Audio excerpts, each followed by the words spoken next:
कक्षा 10 में साइंस में आज हम कराएंगे आपको किलोवाट घंटा और यूनिटों की संख्या ज्ञात करना।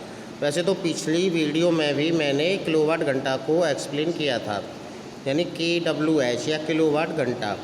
तो वैद्युत ऊर्जा का मूल्य निकालने के लिए जूल के स्थान पर ऊर्जा का एक विशेष मात्रक प्रचलित है, जिसे किलोवाट घंटा अथवा BTU यानी बोर्ड ऑफ ट्रेड यूनिट कहते हैं। साधारण बोलचाल में इसे केवल यूनिट कहते हैं। तो अब एक यूनिट की डेफिनेशन हम देंगे अब कि एक यूनिट क्या होती है या एक किलोवाट। तो एक किलोवाट घंटा अथवा एक यूनिट वैद्युत ऊर्जा की वह मात्रा है जो कि किसी परिपथ में एक घंटे में व्यय होती है, जबकि परिपथ में 1 किलोवाट की वैद्युत शक्ति हो। ठीक है, तो परिपथ में कितनी हो? 1 किलोवाट की वैद्युत शक्ति हो। तो 1 किलोवाट, उसी को हम एक यूनिट कहते हैं। ठीक है, अब 1 किलोवाट घंटा बराबर 1 किलोवाट गुणा 1 घंटा। 1 किलोवाट में 1000 वाट गुणा 3600 सेकेंड 1 घंटे में। इनका मल्टीप्लाई कर लिया तो 36 और 0 हो गई हमारी 1 2 3 4 5 और दशमलव चिन्ह और बढ़ा के लिया इधर, इसी 10⁻6। तो 1 किलोवाट घंटा बराबर हो गया 3.6 गुणा 10⁻6 वाट इंटू सेकेंड, या जूल भी बोल देते हैं। तो ये किलोवाट घंटा और जूल में संबंध भी है। तो 1 किलोवाट घंटा बराबर 3.6 इंटू 10⁻6 जूल। और यूनिटों की संख्या ज्ञात करने के लिए वोल्ट गुणा एम्पियर गुणा घंटे बटे 1000, या यूनिटों की संख्या ऐसे भी वाट गुणा घंटे बटे 1000। अगर दिनों की संख्या दी गई होगी, अगर यदि दिनों की संख्या दी गई हो तब यूनिटों की संख्या हम ज्ञात करते हैं वाट गुणा घंटे गुणा दिन बटे 1000। इस तरह से हम किसी भी घर में, मकान में अगर यूनिटों की संख्या ज्ञात करनी हो तो हम इस तरह से हम ज्ञात कर सकते हैं। अब आपका आता है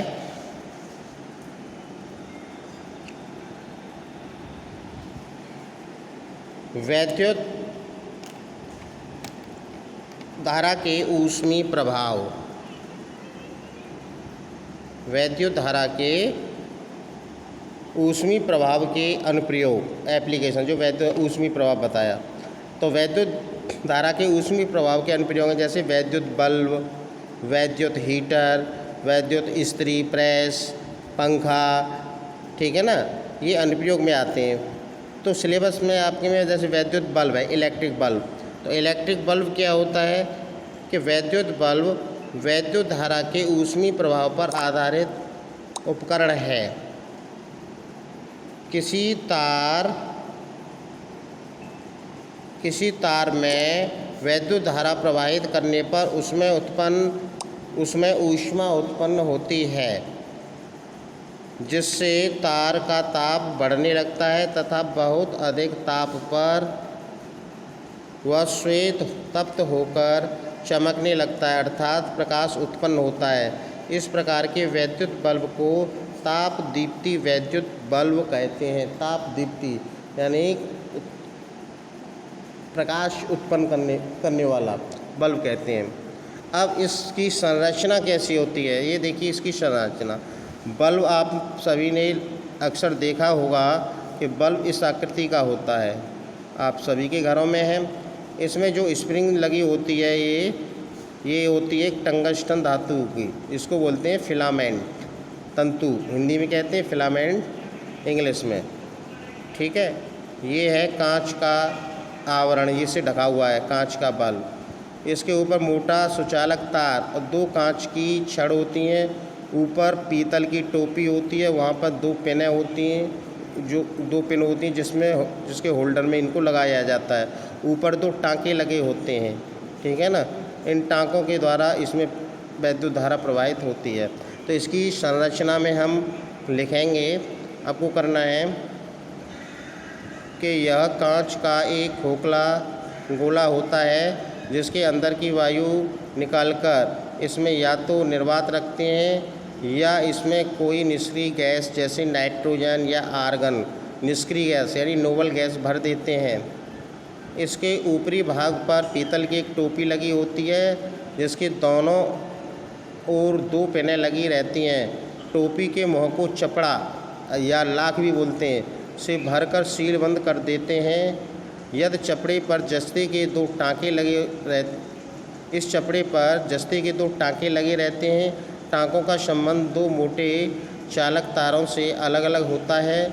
ये चालक तार एक कांच की लंबी छड़ से होकर बल्ब के अंदर इस प्रकार से लगाए जाते हैं कि ये आपस में एक दूसरे को कहीं पर भी स्पर्श नहीं करें।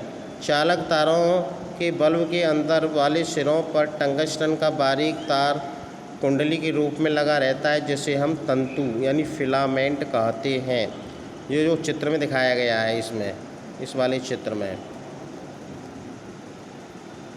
टंगस्टन का तंतु इसलिए बनाया जाता है क्योंकि इसके बहुत पतले तार बनाए जा सकते हैं और इसका जो गलनांक है वह भी बहुत ऊंचा यानी कि 3400 डिग्री सेल्सियस है। यानी 3400 डिग्री सेल्सियस के ऊंचे ताप पर ही ये पिघलेगा। यहाँ तक ये ताप को सहन कर सकता है।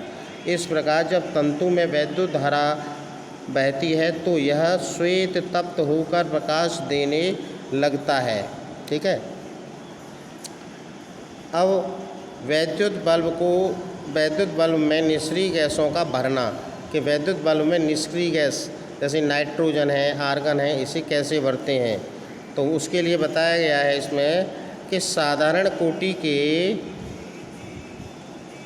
तथा कम सामर्थ्य के बल्बों के भीतर निर्वात होता है, परंतु ऊंची सामर्थ्य वाले बल्बों में निष्क्रिय गैसें जैसे नाइट्रोजन अथवा आर्गन भर देने से तंतु का वाष्पीकरण नहीं हो पाता तथा बल्ब की दक्षता व आयु भी बढ़ जाती है। वैद्युत बल्ब को सीलबंद करने से पहले इसमें से वायु निकालना आवश्यक है, अन्यथा बल्ब का तंतु गर्म होकर वायु की ऑक्सीजन से संयोग करके ऑक्सीकृत हो जाएगा। निष्क्रिय गैसों की उपस्थिति में ऐसा नहीं होता है।